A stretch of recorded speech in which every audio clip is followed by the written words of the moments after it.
to a Grown Folks production. In the mix with the commish, Nate. Hey, happy Monday, everybody. Welcome into Press Pass Live, your weekly podcast show. I was trying that again. Your weekly podcast show for the OMFL. I am your host, the Commission Nate. Let me welcome in my buddy, the Commissioner of the Deuce, Mr. Maniac. How you doing today, buddy? I'm doing great, man. Looking forward to a great show. I know we got some stuff to talk about, some exciting times, man. There's been some good games going on in the league, so looking forward to it. There is a ton to talk about, so let's just jump right into it. We got some OMFL news to cover today. We got some recaps to cover today, and we're going to start to turn the corner a little bit and look at the OMFL playoffs. I am not operating at 100% here. My guy Maniac is probably going to be filling in a lot for me here. He is the smart one at this podcast, and I'm just going to try to struggle through this one. Mr. Maniac, let's take a look at week number 11. Which one you want to talk about? I've got one in particular to talk about, and I won't beat around the bush like you normally do. I go down the list and stuff. So just gonna get right down to it. This game was absolutely exciting. I actually watched this game, and none other than the Arizona Cardinals and the LA Rams. Man, this game was good. It was a 38-37 victory by the Rams. You and I have been talking about both these teams a little bit more this season. Yeah, and they've. I'm really impressed with what Nicesonger has done with the Rams. I think back what I did with the Vikings last Madden when I took over a horrible team. I could not get out from underneath it for 2 seasons. This guy comes in and he gets a half a season, goes through a draft, and man, he's got this team rolling though, because he has been. He's even give D-Money a little bit of run for his money as well. We've seen that from him. But this game in particular, man, a lot of offense. Each team putting up those 38 and 37 points. 518 total offensive yards for the Cardinals, 463 for those LA Rams. Offensive rushing yards, big nod here to the Rams, almost 200 yards rushing. Offensive passing, though, have to give the nod to the Cardinals, 410 passing yards to 272. First downs, almost dead even.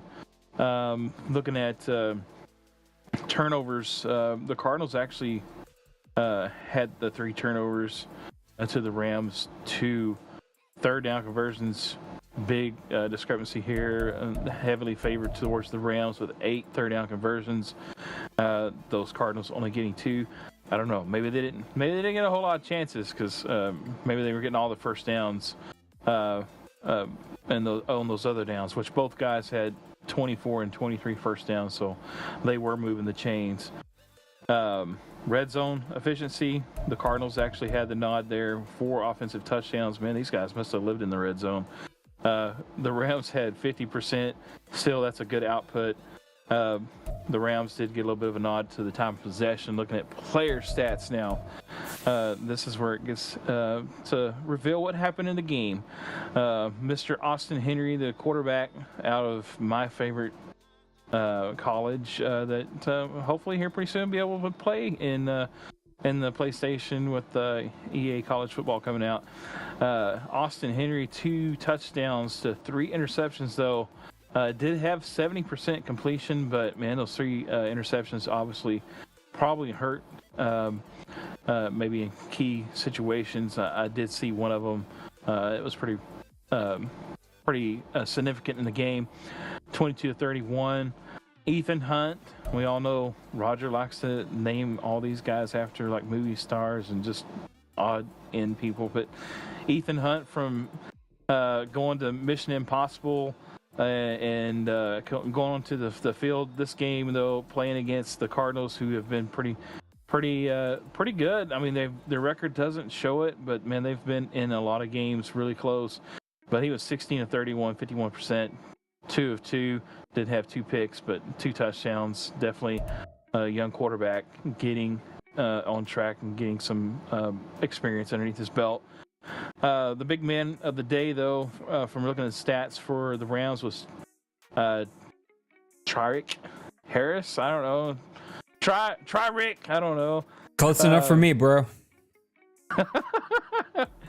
Oh, try harder. I don't know. Maybe they should have put like try harder Harris. I don't know. So, anyway, with 14 carries, 147 yards, and 2 touchdowns, the guy was getting it done on the ground, and then throwing the backup running back Clayton Middleton, 9 for 53 and a touchdown. So his ground game was churning out some yards. Burton had the 50 yards for the Cardinals, and then Logan Wayne had 50 yards as well for the Cardinals and 3 touchdowns. So he was the red zone monster for the Cardinals. Short yardage there for them. In the catching department here, we had Marquise Brown with 5 catches, 136 yards for the Cardinals. Rashad Knoll. This guy was a draft pick a couple of seasons ago. Whoever was running the Rams, I think it was Tim, maybe? Tim. It was either Tim or Shadowbad. One of those two guys. So this guy is actually paying some dividends now, though, for the new owner, Nysonger. 5 catches, 107 yards, 1 touchdown. He's been getting it done for those Rams. Dwayne Little, we've seen him kind of reemerge this season. 7 catches, 105 yards, and a touchdown.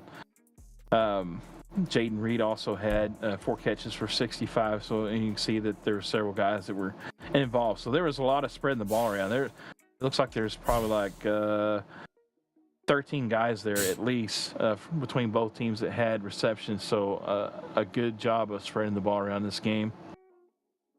Looking at the defense, Terrell Isaac, rookie, strong safety for the Rams, had 10 tackles.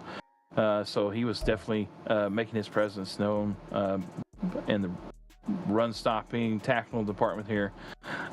Eric Curtis, this guy's really been a solid middle linebacker in the league. He had 8 tackles this game and an interception.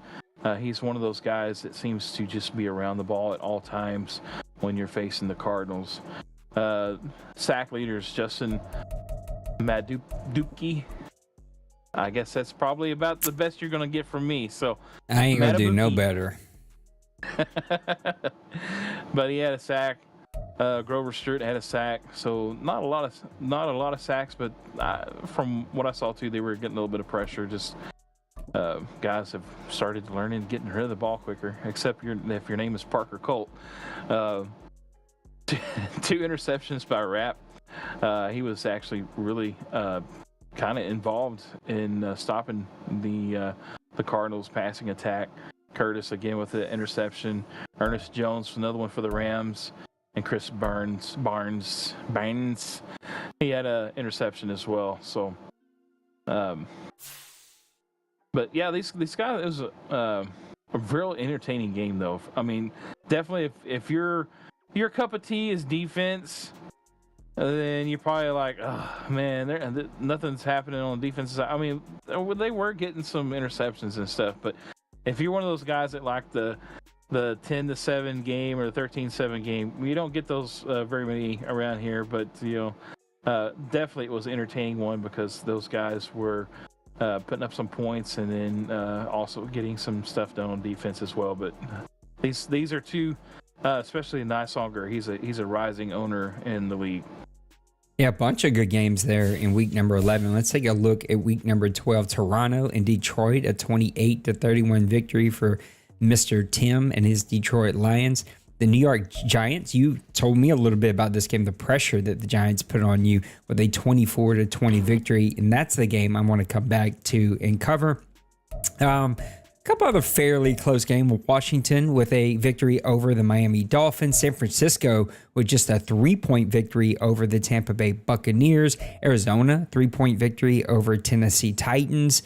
Denver Broncos with a 4-point victory over the San Diego Chargers. That was a bit of a shocker there as the Broncos are playing really good football right now. Let's go back here to this Atlanta Falcons game, and you could probably give us just a little bit more insight, but there clearly was a lot of pressure put on the Atlanta Falcons, who are having such a superb season.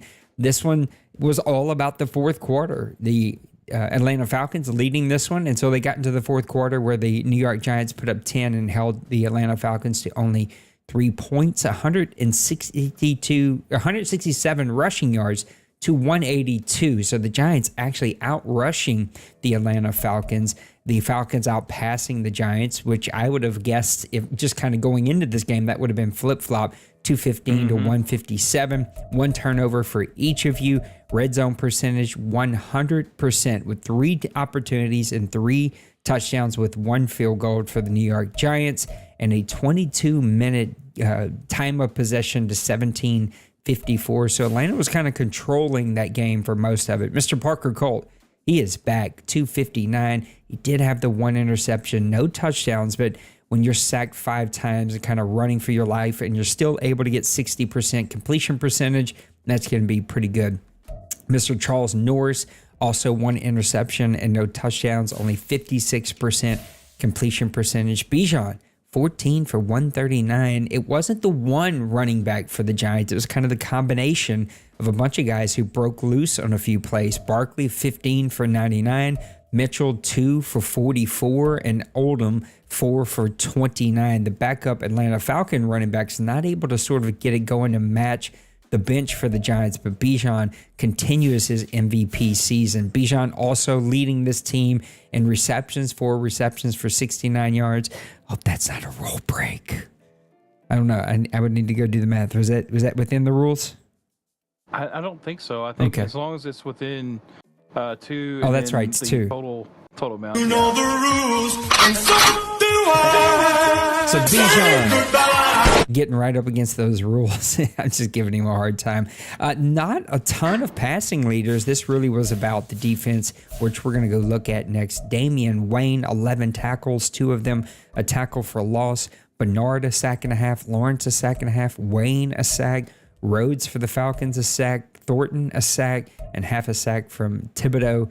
And then the 2 interceptions, 1 from Shepard and 1 from Madison. And the Giants continue to flex their muscles and take down the mighty Atlanta Falcons here in week number 12. What's up, Kevin, Daniel, Bill, and Bill Nee? Good to see you guys. Hope that you're all doing really well. Let's take a look at week number 13. What you got, Maniac? All right. Obviously, we are in week number 13. Just kind of scrolling down. The Giants played the CPU Commanders, and he takes them to the woodshed, and it's a 41-17 victory. We just saw the Cowboys defeat the New England Patriots 30-17.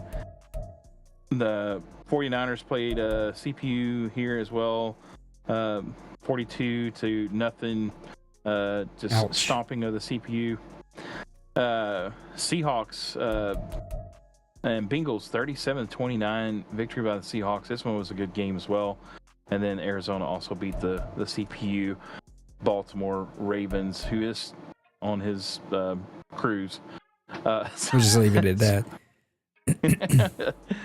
But the game I wanted to talk about is the one at the very top of the screen, and that is the Carolina Panthers and the Orlando Condors. The Panthers have had an up and down season, but man, he's been in every game. As far as I can tell, he's been in every game. Offensive yards this game, a lot of offense. The Condors actually outperformed on the total amount of offensive yards, 433 to 352. Offensive rushing yards. I was kind of in and out on this game last night, just a little bit because we were out of the house. So I was trying to click on it every once in a while to watch see what's going on. And man, there was a lot of rushing going on from those Panthers. 140 yards rushing. Seems like the Condors could not get a handle on the running backs of the Panthers. He did outperform on the passing side, 310 yards passing to 212. We've seen a trend from the Panthers so far this season. He's relying a lot more on his rushing attack, not airing it out like we've seen in the past few seasons. So he's definitely trying to protect the ball a little bit more and control the clock. Offensive first downs, though, an edge to the Condors, 21 first downs. Turnovers, 2 turnovers for the Condors, 1 for the Panthers. Third down conversions, 2 for the Panthers, 6 for the Condors. The big question, red zone offensive percentage, what happened in the red zone? The Condors were only 40% in the red zone. And that's probably a big reason why they actually come out on the bottom of this game, because he is usually up there around 60 to 100% nearly every game. If you go back and look at some of those games that he's played, he's really efficient in the red zone. So the Panthers did a great job with red zone defense. Time of possession, a big lead here for the Condors, 25-16 to 14, or 44, I'm sorry. Looking at the player stats, Bryce Young, efficient game, 9 of 14. Do you see it? I see You it know now. the rules, and so do I. Say goodbye. In trouble. No. You got to do better, fellas. Well, he had 2 touchdowns and 1 interception. Got to get that one more pass going out there. But Anthony Richardson, we've seen him the last couple years. Man, he's put up a lot of touchdowns. I think that's 2 previous seasons he's had the 50 burgers for the touchdown spot there, but he had 1 touchdown this game, 2 interceptions. He's sacked 3 times. The Panthers and the Condors are kind of having the same type of game that I had against the Giants. It seems like the Panthers was swarming the pocket on defense and just not a lot of time to read and let those routes develop for the Condors. So, but again, good job there for the Panthers. 3 sacks, 20 of 35 for Richardson. Looking at the rushing attempts, Najee Harris, 114 yards rushing. Taylor for the Condors, 1681, but he did have 2 touchdowns. Again, talking about the red zone efficiency, that is the big reason why the Condors are always so deadly in the red zone. Mr. Taylor there. Carter Hall, I actually had 8 carries, 29 yards. He wasn't as productive as Taylor, but still getting into the mix. And then Stockton, this guy is kind of a favorite of Bird. 7 carries, 27 and a touchdown. This guy is a good plug-in. Whenever he gives Harris a spell, he just never misses a beat and keeps rolling with this guy. Receiving, Jerry Jeudy, 5 of 106. No touchdowns. Downs with 6 catches for 103 and a touchdown. He got the touchdown late in the game. He's trying to make a comeback. Just kind of too late there. Likely also had 5 for 87. So those top 3 reception leaders are all from the Condor side. Then you have a guy that we pinpointed on the last show, Jonathan Bingo. The Condors actually did a really good job keeping him kind of bottled up. 4 for 73. Chark had 3 for 58, but he did have a touchdown in the red zone. And Hamler also got involved with a big deep pass in the middle of the third for a touchdown. Looking at the defensive side, Mr. Eric Stokes, different strokes. He had 8 tackles in this game. He was the leading tackler along with McNair for the Panthers. Looking down, you have to scroll down a couple of spots to get to the top tackler for the Condors. Nick Cross, strong safety out of Maryland, had 6 tackles. He did have 1 tackle for loss. And we're looking at the sack leaders, Brian Burns. Man, this guy is a nightmare for those of us in the NFC South. I'm so glad that the NFC East is going to have to deal with him next Madden, because he's going to be on the Giants. So we don't have to worry about him next Madden. So Jeffers also getting in the mix. He had a tackle for sack as well. And Jackson also had a sack. Like I said, I was watching this game, and again, they were swarming the pocket. They were just constant pressure coming in, and it was just making a nightmare for the Condors to get anything going, passing the ball mainly. Sanborn, this guy has been a gobbling machine in the interception category for the season. He's got another one. I think he's got like 6 or 7 on the season. Richie Grant got one for the Condors, and then Jeremy Chin also another one for the Panthers. And then one of the big plays in this game was a 89-yard punt return by the Panthers as well. Martin Grisham, I watched this play. He made a little juke to the outside, went to the right, and he was just wide open, straight to the end zone for a touchdown, untouched. So this was also a big play in the game that kind of swung the momentum to the Panther side. But again, a really entertaining game. This game was one that if you didn't catch, definitely go back and watch it. It was a good one to watch because both guys are really great owners. Let's take a look at what to watch for in week 14, 15, and 16. I'll get us going here in week number 14. Now, the Steelers have dropped a few games since the last time that we were together, but I still think that this game here against the Desperados is going to go a long way to deciding who makes the playoffs, especially when we start getting really late in the season. And these games feel like they count almost for double. It's going to be a really, really good one there. Chargers and Mounties, Bill and Black Cats. By the way, I see you, Priest. What's up? Bills and Black Cats, I think that's just going to be a classic matchup. Chargers not being as dominant as they have in this entire cycle. Cardinals and Giants.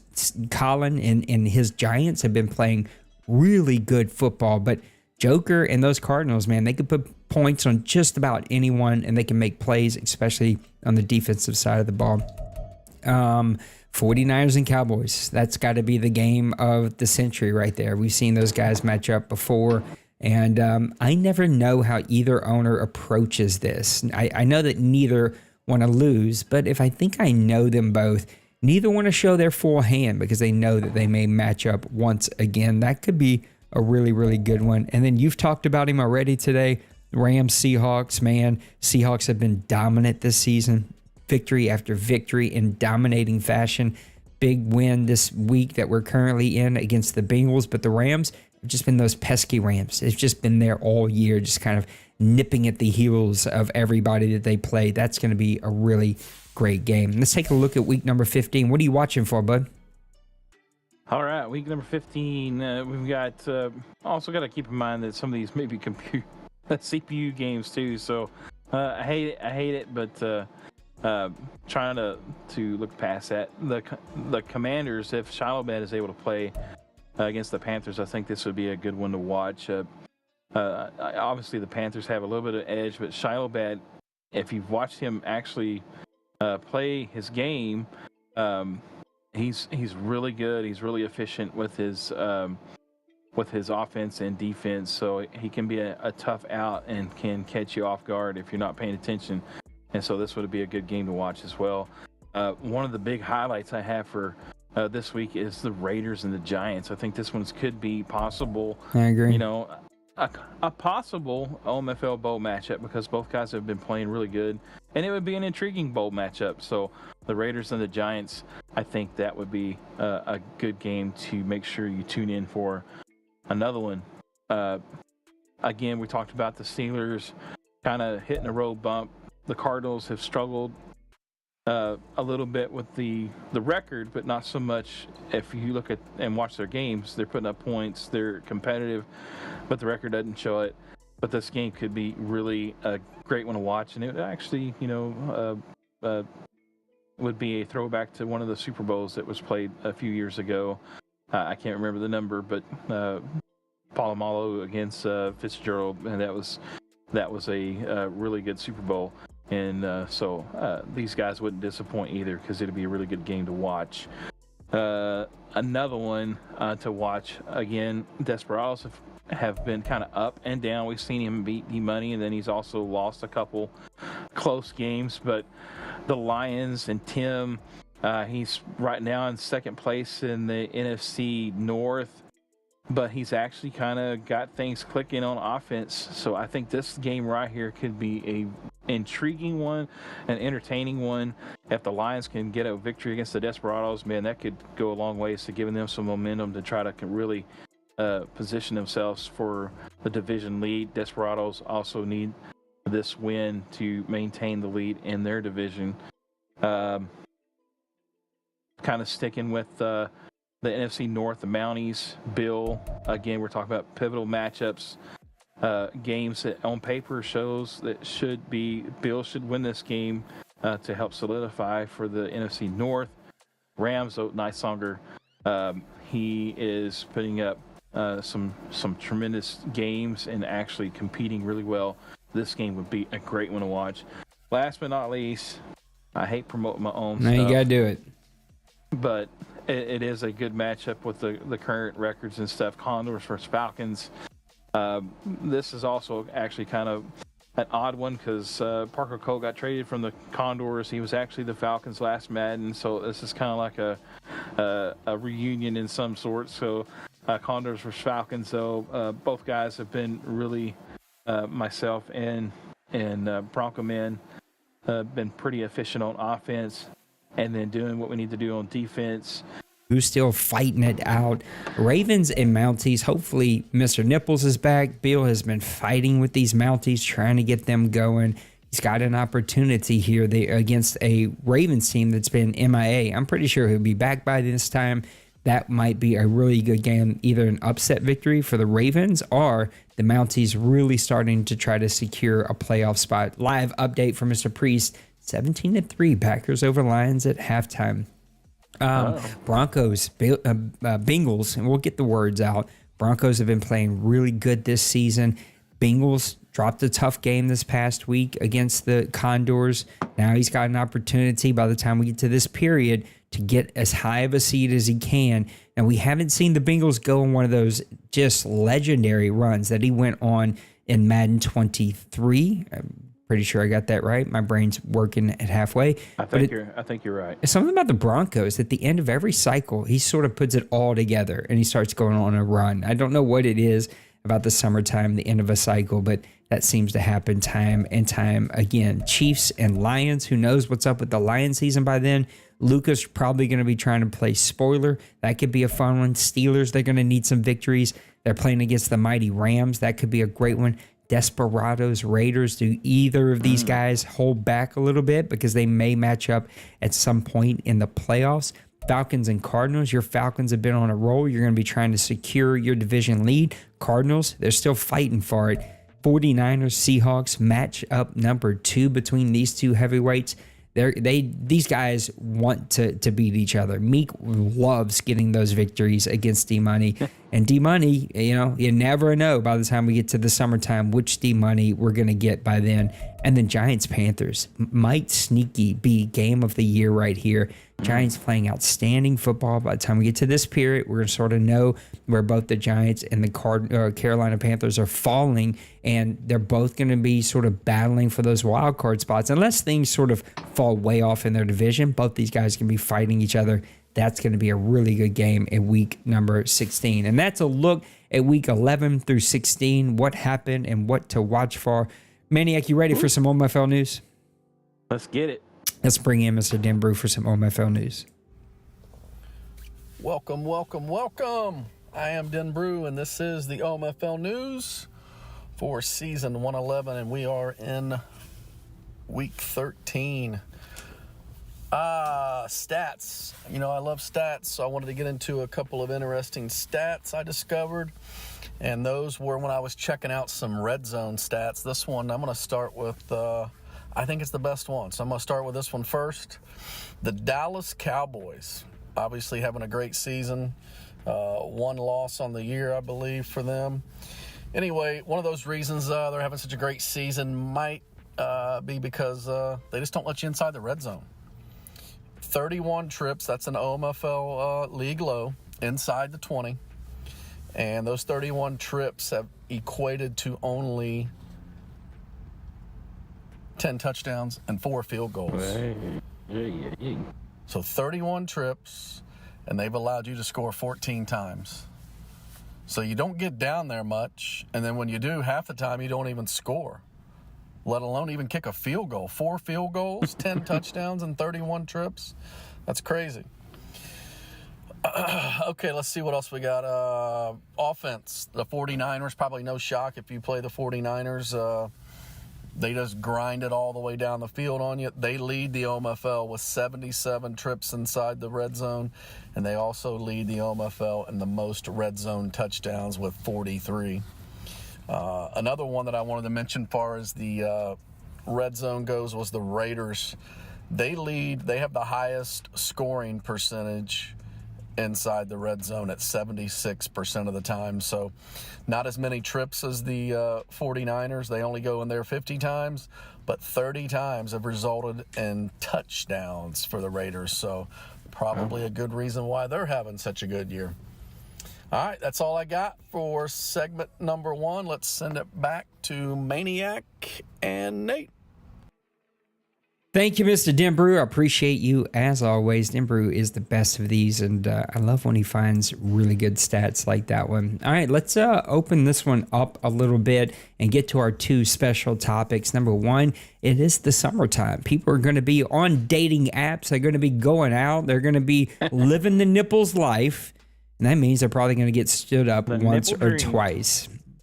Yeah, the nipple dream. I don't know that that's a phrase I ever was going to say, but because of that, I want to know one player who will disappoint their team when they are needed the most to make it into the playoffs. Who is one player in the OMFL that is going to stand their team up? Can I get 2? I'll give you 2. All right. So currently, right now, I'm fixing to send myself underneath the bus here.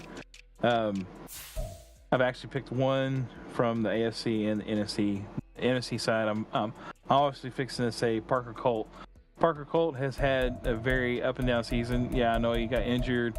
One game he'll have 3 touchdowns. The next game he won't have a touchdown. He's been playing really inconsistent. Even talking about the pass rush from Collins' game, the Giants, again, don't sleep on those Giants, man. Those Giants defense is really good. But there was a couple plays where Parker Colt had a good clean pocket, wide open guy, and he missed him by 20 yards. And I was just sitting there going like, yeah. So if he continues to play like that, yeah, he's definitely going to let the Falcons down in the playoffs for sure. And the other guy is none other than Joe Burrow from our Denbrew and Mr. OMFL News. Joe Burrow, right now, if you look at his stats, and I guess I should pull up the stats because Parker Colt, he does have 16 touchdowns, 6 interceptions. He's been pretty efficient. Joey's got 23 and 24. Yeah. And so that's going to be something I think is going to play dividends in the playoffs. That could be something that you definitely look at. Going into the playoffs, you want your offense, especially your guys that you're leaning on, counting on, to be that leader for your team going into the playoffs and stuff. And if they're struggling, off and on, one game on really good, the next game they're off. It can not only in Madden-wise affect you, but mentally as well, because you're in the back of your mind, you're thinking like, this guy's gonna miss a throw, or so maybe you might rush it, maybe you might hang on the ball a little bit longer. So all those things do kind of factor in and play mental games on you, and that's just part of it. Yeah, I'm going to stick with the quarterbacks too. I did like the Joey Burrow pick, but I'm going to kind of go with Bryce Young in the Carolina Panthers. Carolina has been playing really good this season. That running game, I know stats-wise it is not the best in the league. That belongs to the Condors. I mean, what he does with Taylor is amazing, but as far as it comes to the juke move, it's never going to be the first guy that tackles any of these Carolina Panthers running backs. He just has it down pat. He's got the timing down, and I have seen my players miss so many tackles against him. It's not the running game for him. He's got the speedster wide receivers, and he's having a pretty good season with Bryce Young. He's pretty far down here when it comes to yards. He's probably middle of the pack, but 31 and 18 is nothing to be ashamed of. That's a pretty good season. Those interception numbers are getting a bit high. 64% completion percentage, only sacked 10 times, but it's actually those stats is why I'm picking him. Watching him in some of his games, he's not quite as sharp as we've seen him in the past seasons, especially when you look at the Deuce when he won a championship with him. That only 10 sacks means he's getting protected. No one's really touching him that often. The 64% completion percentage probably should be 68, 70, 71. And the 18 interceptions is just way too high. I think Bryce Young, I hope this is bulletin board material for Bird, who's just somebody I love a ton here and respect as a human and just like one of the best humans we have. But I do think that Bryce Young might be the guy that ends up failing the Carolina Panthers. And you can see there's a theme here with Maniac and I. We're going to the quarterback because I think you can overcome a tough run game. You can overcome maybe not the best wide receivers. You can overcome maybe not having the best defense. But the guy who turns the keys on every single team always starts and ends with the quarterback. And I almost went with not Trey Lance, I'm sorry, the Dallas Cowboys. I don't know why I'm drawing a complete blank. Let me see if I can find him really quick. Justin Fields, right? Only 11 touchdowns, only 3 interceptions. Now that's Dwayne. He's not going to put it in harm's way a lot. I've seen Dwayne struggle with the 15 pass rules, but it's 19 sacks. Guys are getting after him. Only 11 touchdowns. You're going to need your quarterback to make plays for you whenever you get into the postseason. And 198 yards isn't terrible, but if the game is put on his back, can he win one? I don't know that Justin Fields can. It's going to be really all about that running game. And Dwayne as a coach can kind of work around, and we've seen him work around maybe substandard quarterbacks, and having one that's a dual threat just adds a whole nother layer of stopping him. Excuse me. All right, hot button topic. I did this one for a specific reason. We all remember going to the mall. I think it is still a thing for those who go to the mall. Hot topic. You could go in there and find everything from an adult toy to a sticker to a kid's t-shirt. Like Hot Topic had just about anything. This one's wide open. A hot button topic that you want to touch on. Maniac, talk to us. I was really, I racked my brain. I was like, and I know you explain it as like wide open, but for me, when I say when I see something like wide open, I was like, man, I can talk about 100 different things, but so this is just kind of maybe like a shotgun scatter thing, and you like the idea when you're talking about going to the mall, the hot topic. You can go and find a little bit of everything. Pass rush. I think it seems like it's back. I mean, I don't know. It seems like there's multiple teams now that actually have double-digit sack leaders so far, and so we haven't seen that so far this Madden. I think it has improved. So that, I guess, could be a hot topic. That's other one is red hot topic. I feel like I could argue that one. So maybe you want to give a rebuttal over it. I don't know. I mean, I don't know that working at half mask here I can give a rebuttal, but I don't want to derail us, but I think that's the thing about this Madden. It is just not consistent, and that's going to touch on my hot button topic next. I feel you're right. There are definitely games where we've seen it, but there's definitely games where there's nothing. And I watched the quarterback sit back there for 4 or 5 seconds when I sent 6 people. And it's like, really? None of my guys? All of my team is always that bad they can't get through? It's just, but for me, this has just been a really difficult Madden cycle that I just can't figure out. Yeah, I mean, that makes sense. I mean, it has been a very, the simple fact that we're talking about sliders and stuff. We talked about sliders was like the hot topic for the entire Madden season.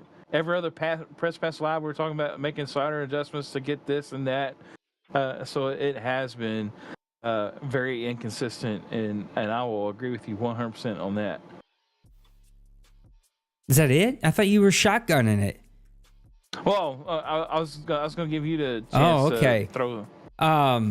My hot button topic is going to sort of combine Actually, I'll do like you. I'll do one. I'm not going to combine. I'll do one and let you go again. Hot button topic. NCAA will play better than Madden 24, and Madden 24 will have little to no changes. It will be a reskin of Madden, or Madden 25 will be a reskin of Madden 24. That's my hot topic. I don't think they've touched this game. I think it's June the 3rd, and we have not seen anything, no leak, no nothing.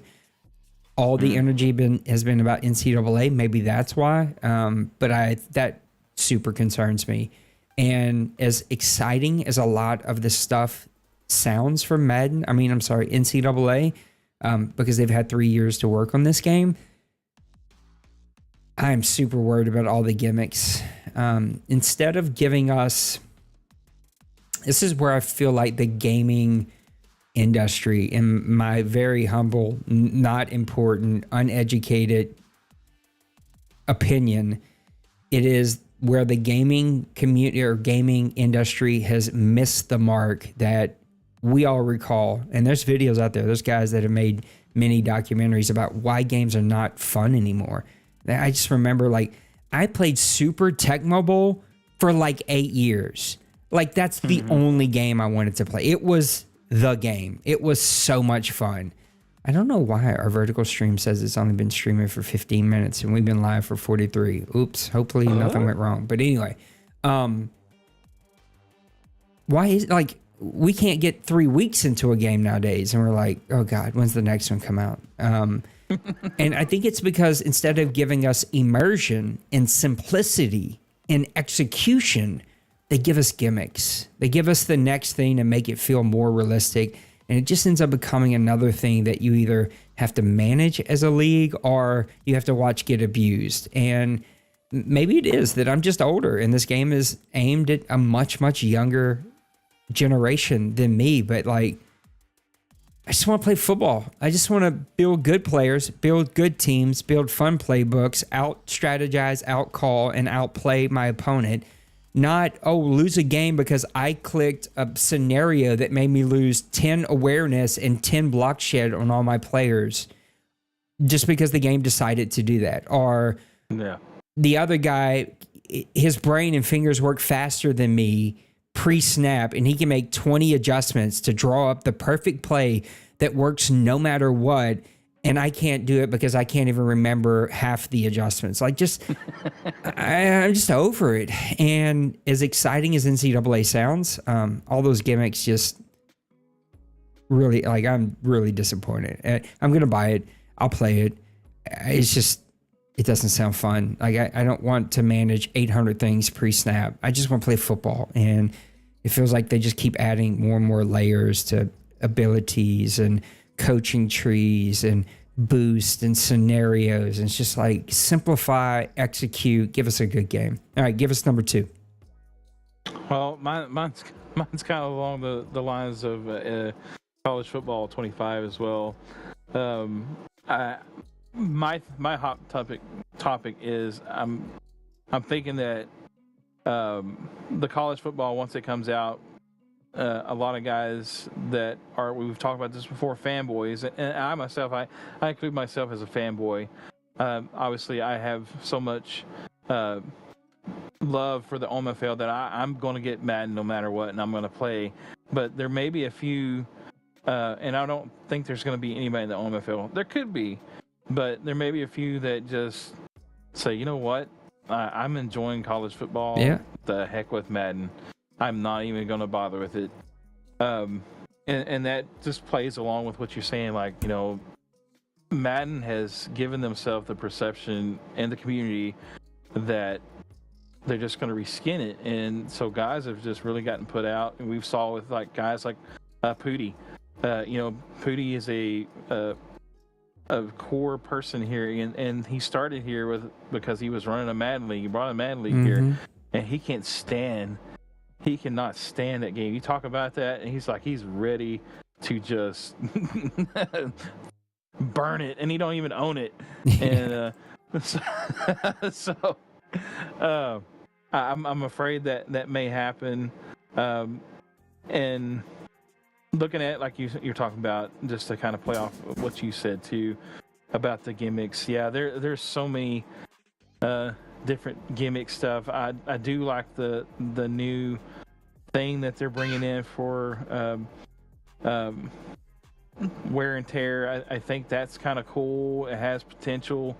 But the flick stick thing when you're on defense, now they did explain that a little bit more today, which I was seeing Mole explain it on it's not Twitter anymore, X. And he was putting up there that it's something that you can do while the quarterback's rolling out, but once the quarterback throws the ball, you're not able to access that to do the flick thing anymore. So anyway, so that might be okay, because maybe the flick thing is supposed to help get you control of somebody to tackle the quarterback also as well. Or selects a guy 3 players away and you are way out of position like it does now. That's probably what's going to happen. That's exactly what's going to happen, though. You're going to be trying to get the guy that's like standing right in front of the quarterback to make the tackle, and it's going to get you the defensive end that's like, halfway across the field to the left. But again, like I said, a lot of the gimmick stuff, it's I did read also they took away baseline in the college game, so you can't even baseline your defense set. So again, come in. Hopefully they put stuff in right, so that way we'll see. They took, but we'll see. But yeah, there's a lot of hot topics, man. We could probably put a whole show just on hot topic. I'll give one more. Y'all can probably hear the grandbaby, so we'll answer these last 3 questions and then and wrap up the show. Oh, I heard her. Come here. If you gonna come see. Hi, pretty girl. Oh, I missed this little one. I haven't seen her hardly the last couple weeks. You want to say hi? You want to wave? Wave? Oh, there we go. You gonna see Mimi or you gonna stay with me? No? Yeah. All right. You gonna stay? Okay. Just talk football. Last hot button topic for me would be Madden 25. Everything's on the table, including switch or one switch or all the things, and we'll talk about it as a board and make those decisions. Sorry, I'm not a league-wide vote giver. I don't do that. You have to earn trust with me. You don't get an opinion just because you play here. Because we have guys that just honestly, they're just not engaged enough that you haven't earned an opinion. Sorry. And some of your opinions are very different than the game style I want. And so it's like the board and I sort of think as closely aligned with each other as we can. They keep me in check and I sort of do the rest. So anyway, everything is on the table, including what I am really, we're going to look at comp mode again. I think we're just going to look at it. We're going to see. I know we've done that before, but we did it comp mode all Madden. I'd like to see comp mode all pro. I love you. Close my door. Shut, baby. And we're going to make defense harder. We're going to try our very best to make the least amount of slider adjustments as possible. I just feel like it has been for several Maddens, but it just gets worse and worse and worse of like, you just start chasing your tail. And so there's some that you need to adjust, usually quarterback accuracy, speed threshold, fumbles, interceptions. Like there's some we know are going to need to get adjusted, but overall, I want to make defense really, really hard. That means some of the really good offensive players here will be ahead of the curve, and some of us will have to catch up. I shall see her playing back there. But I'm sort of over watching the average score in the OMFL be 36 points. It's just like, that's just not, I guess I shouldn't talk out of the side of my face. I don't know what the NFL averages are, but I don't think it's 36, which it is pretty high here. So that's my plan. Everything's on the table. We're going to try out a bunch of things for a test league this summer. I may even try out some things, and we're just going to make things really, really hard on offense. And by the time we get to the end of the cycle, hopefully we've seen less of the gimmicky stuff. And listen, I think no one here is blatantly, openly breaking rules. But I've definitely watched teams that have figured out this game. They figured out what works, what doesn't work, and they only do the things that work. Every third down, every first down, like they only do the thing. And it's just not fun. It's not the game style we want here. But what am I going to do? You're going to ask a team to not run plays that only work? You can't. So just we're going to make it really hard and see what happens. Let's get to the last OMFL news, Mr. Maniac, and then hey, little one. And then we'll look at the mailbag really quick. All right, let's open up OMFL news, Mr. Denbrew. Take it away. All right, we're back. Segment 2. Let's get right into it. It's kind of my new favorite thing, and that is This Week in Sports History. When you're old like me, there's been a lot of history since you've been alive. So anyway, let's get into it. 1980, the New York Mets selected number 1 overall Darryl Strawberry in the baseball draft. In 1995, the Montreal Expos pitcher Pedro Martinez, he's got a perfect game, and it gets broken up in the 10th inning by San Diego's Bip Roberts. So he's got a perfect game going into the 10th. On this day in 2003, Sammy Sosa, some of you guys may remember this, he broke his bat on a little bloop out to second base. The umpire crew pick up the broken bat, take a look at it, and lo and behold, it's corked. But something you may not know, he had 76 bats that were confiscated by Major League Baseball after that incident.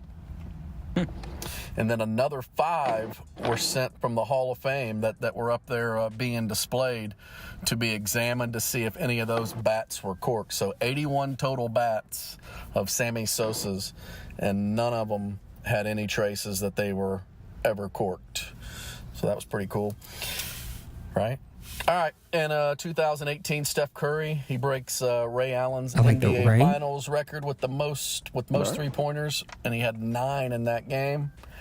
And we're going to get into some booze and brews. My first brew goes to rookie QB Joe Duke.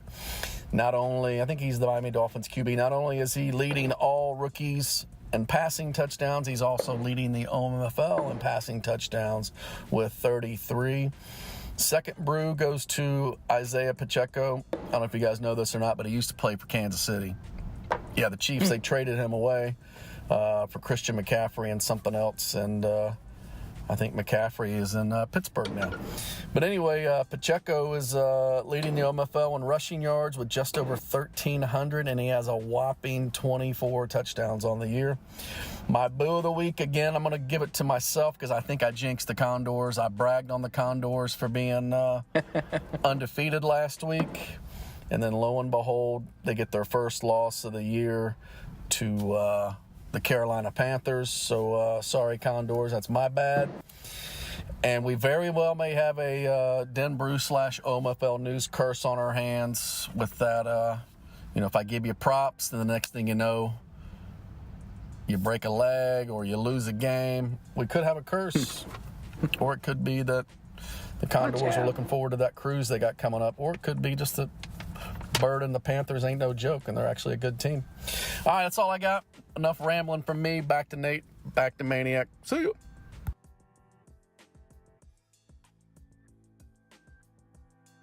I'm sitting here talking on mute. My bad. Thank you, Denbrew. I always appreciate you. That's my guy. And thanks for giving us entertaining OMFL news.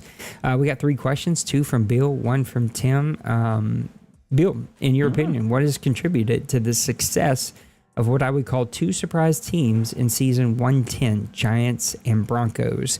Broncos are a team that I would have to personally break down a little bit myself, but I think I got a pretty good read of why I think the New York Giants have been so good. But what do you have on either one of these teams?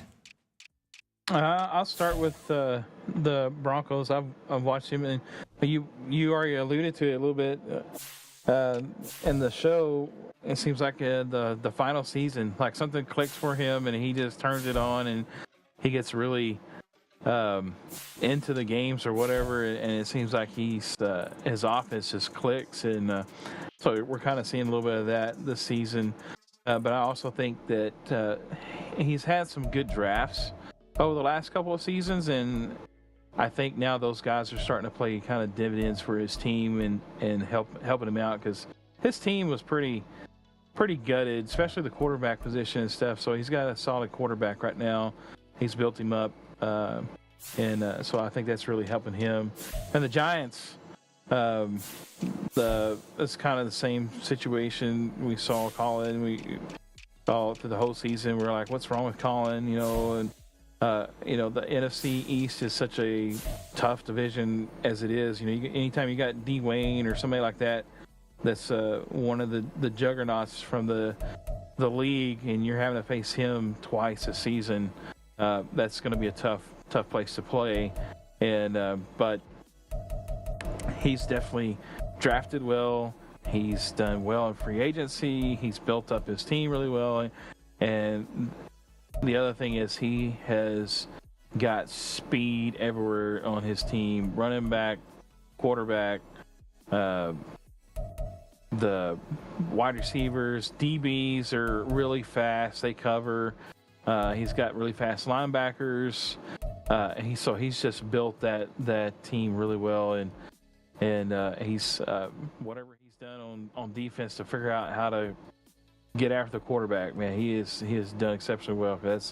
That's what's kind of driving his team, keeping him in all these games and giving him a chance to win. So he's definitely built his team up. Both these guys have done a good job building their teams up through draft and free agency.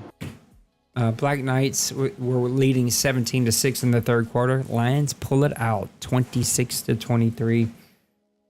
Ooh. That was a pretty interesting game. I had to get a little sugar for my wife since she was in here looking pretty.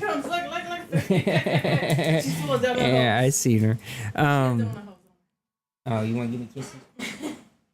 Thank you. She's a sweet girl. Wow. The Broncos are doing nothing sexy. It's confusing. You look at his record. You look at how well he's playing. He's just flat out playing football, maniac. There's nothing sexy when you look at his stats.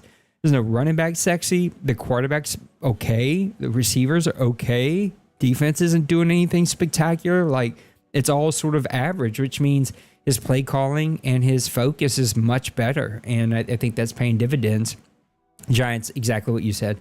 I've got nothing to add. The guy's just drafted like an animal. And also the guys complain about the drafts the most. So I love you, Colin, but you hit a home run every draft, and it is showing. You've got such a dominant team. 4 guys with double-digit tackles for loss and like 5 guys that are almost double-digit in sacks. He's just getting after the quarterback really well. Bills, number 2, have oh my goodness, y'all. I feel it. I got a throbbing migraine right now, but having, oh, geez, Nate, read the words on the screen. Have either of you already decided on one or more of your imports for next Madden cycle? If so, what drove you to that decision? I think it's a great question, Bill. I think for me, I have no choice but to take Hal. I think people should fire me as a commissioner if I didn't take a 90-plus overall rookie wide receiver with 97 speed with me. I wish I could take him and Sears. I can't. They're both too good. But Hal, they're clicking, and having Hal and Sears together has been a small dividend to my, not even success, my averageness of play. So I assume that Hal would be one.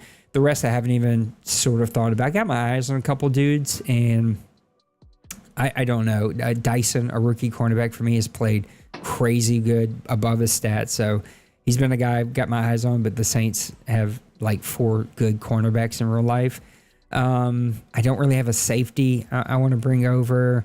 Maybe a linebacker, but again, the Saints invested into some linebackers. I just got to see stats. It's probably going to be super unsexy offensive lineman.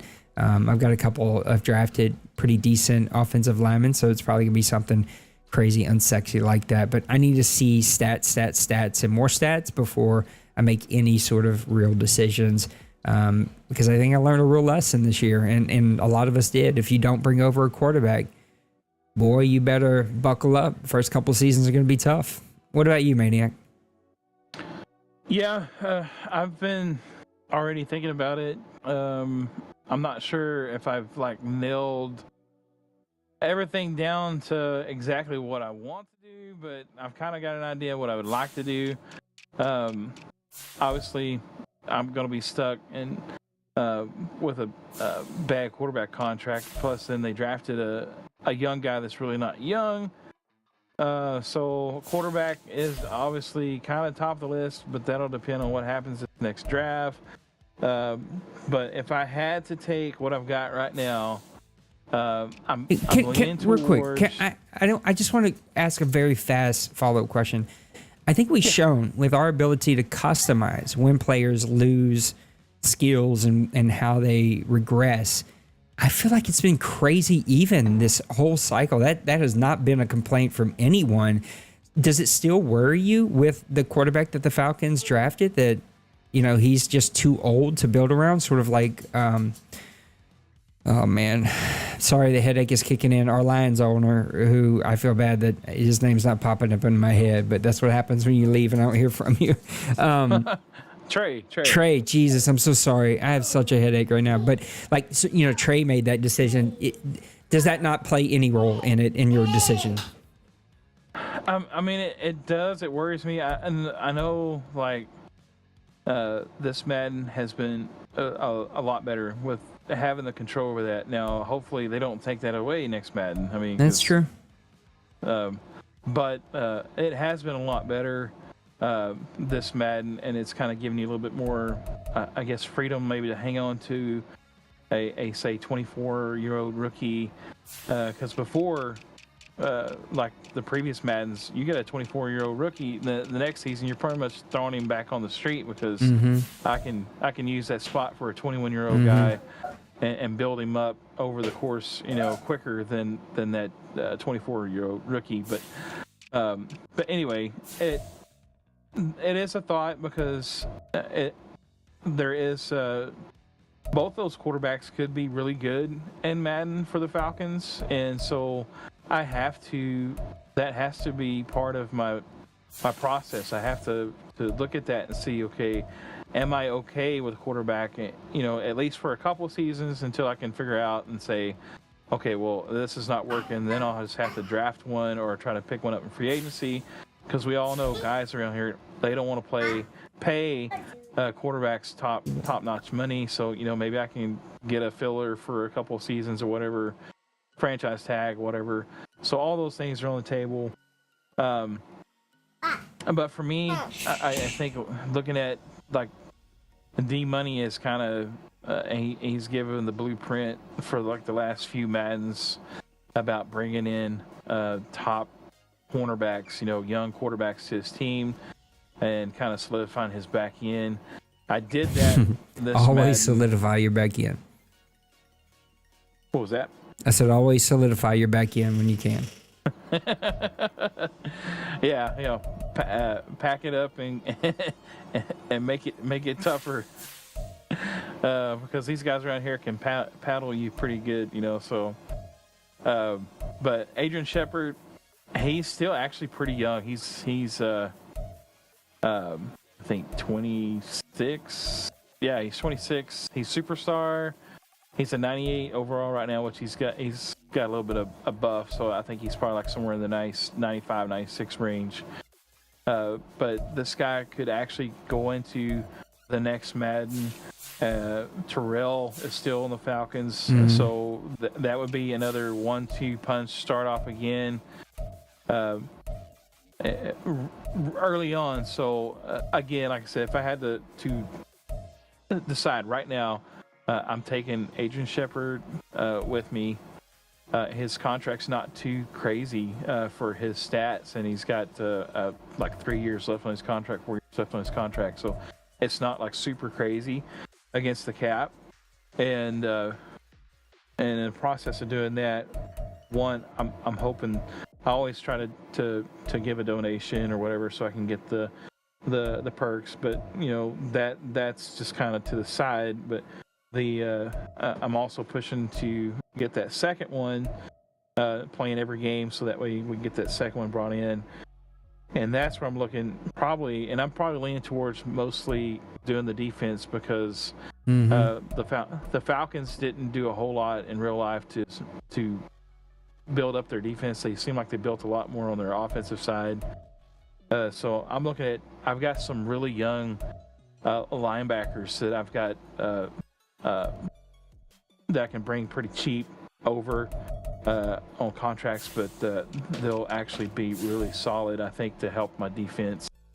And then trying to wrap this up, but another guy that I would look at is Mike Bolden. He's a young guy in one team. He's a right outside linebacker.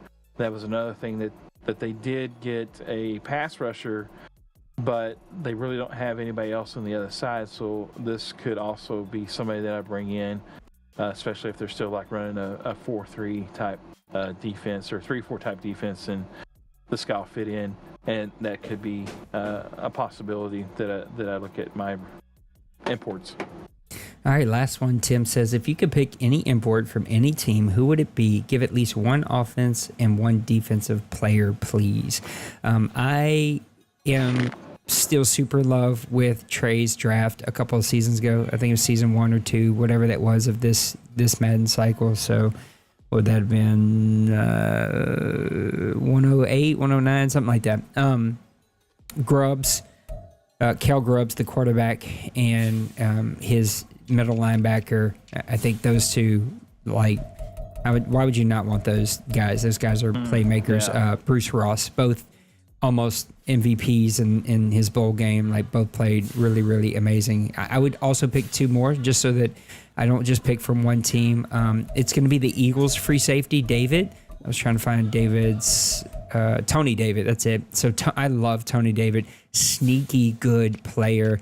And then I am a sucker for dual threat quarterbacks. And so Mr. Duke can do it all. I love what Duke can do. Let's get over here to touchdown so I can get him on the screen. Joe Duke. I almost wanted to draft him. I was the one that found him at receiver and went, uh-oh, this is a mistake. We got to fix this. He can do it all. He can make every throw, and he's showing it right here, getting it done, even with 41 sacks on the year, which is a crazy number. But those are all the guys that I really, really like that are not on my team. There's probably 100 more, but those are the first ones that came to mind. Yeah, I always have the shopper syndrome when it comes to looking at other guys' imports. So I'll be like, man, I wish he was on my team, I'd take him, or I wish he was on my team, I'd take him.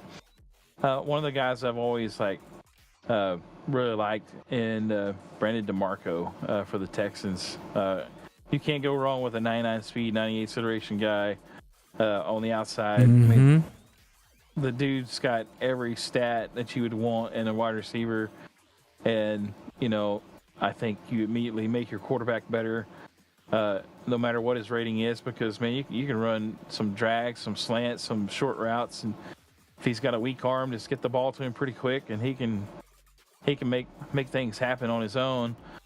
So that would be one. And then looking at, I think it's the Bengals. McGee? Yeah. McGee would be one. And as far as the running back, I am kind of the other point where I think running backs are easier to build up. Yeah, I agree. Some of the other guys, but he would definitely be an intriguing one. But I think on his defensive side, if you're looking at someone to bring that is just a spectacular specimen, I think Christian Fair, I think the cornerback that he drafted is 99 overall, 97 speed, 99 man, 93 zone. Play rec is 99. I mean, he's just a beast. He's a little weak in the catching department, but and I think he's still he's just his second year, so he's still in his rookie contract. You bring that guy over, and you're going to solidify the backside of your defense in the OMFL for probably multiple seasons to go. Yeah, I think there are really good players out there. We just touched on probably some of the more popular ones, but what Tim has done, even though he hasn't had the record that Trey did, but Tim has played really well with some of those players that Trey was able to give him. So let's go one final thought and wrap things up and go take some aspirin. That's your turn. To go? Yeah, I'm gonna let you go first. that's my key. Hello. No. That's funny. One final thought. Man, I'm a fanboy. NCAA. I'm really excited. I can't wait to get my hands on it. I mean, we're like, I think 42 days away from the game dropping. So I'm excited to get my hands on it. I know, like I said, they have so many gimmick things and stuff, but like I hey, listen, I know that's an old man complaint. Get off my lawn. I get it. It is an honest take, though. Not saying it's a right take. It is just my honest take. No, and because like when you're a commish, I mean, like you even though you try not to, you still kind of wear the badge of like you want to make it fun for everybody, and including yourself. You know, you don't want it just to be, just one group of people or just yourself enjoying it. You want everybody to have some type of enjoyment that if they're taking their time to play in your league and stuff. So at least that's my take. You know, you don't want it just to be where you're trying to beg guys to play their games, you know, or whatever, you know, and that's always like the worst end of that. But I'm really excited about it, though. Obviously, I'm a big University of Texas fan. Just being able to play, and like I posted in the chat, I think the real great thing about this game is if nobody else, like if we don't even make a league stick, I will be able to play this game by myself, have fun, and not worry, because it's pretty engaging. Look like there's going to be a lot of things to do within the game, and so just that part I'm excited to participate in. And I will say one thing about Madden 25: there is a little bit of news out there, and I think they're going to be dropping, I think, next week from what I heard. But the play testing that they did for NCAA the day before, they actually had one for Madden 25 with Nice. those same guys. So it's easy to play test something you didn't touch. So I'm just saying, I'll throw that out there. Listen, they got half the crew or whatever it is. I don't know what the real numbers are, but they lost some people back over to NCAA. And so if you couldn't do something with all that crew and no NCAA, then what did you get done with less people? And anyway. Final thought. I have a headache, and that's my final thought. I had something and I lost it. Final thought. Oh, it's not fully 1-for-1, but our friends who are already asking about NCAA rules, come on.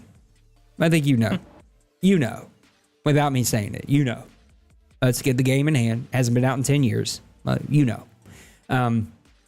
Maniac made fun of me, but I am playing with rule sets in my head that could go between both leagues as much as we can. I know they don't play exactly the same, but I think NCAA, you're going to have to sort of put up with things a little bit more than you do in Madden, just because it's too much. There's 18,000 things that you'd have to have rules about, and the rule book would be too long. It's like find the most broken ones that make things unfair and put in rules in place to keep things fair. And so I think there might be either a very close or similar rule set that we can put in place. And the last one is that I really want to get back to making news. And so, I haven't had our Friday Grown Folks streams in a while. I haven't done news in a while, mainly because there was 2 or 3 years there was just deathly quiet on all games. But we're starting to get back to getting more news out there. So I'm going to try to get back to making some more news. So hopefully people enjoy that. All right, Mr. Maniac. Thank you for making time for me today. Thank you guys for putting up with me, even not feeling super duper well. I got a little one here that's ready to see me, and I'm going to go have some fun with her before some church, and then we'll be off to week number 14 here before we know it, probably tomorrow night. I think there's a couple games not being scheduled. Send out a reminder about the pass run ratio. Let's make sure that we're hitting those, and let's have a good time. Maniac, thank you, bro. I appreciate you guys. Take care of yourselves. Take care of those around you. I love you, and I'll see you on the next one. Deuces. Later.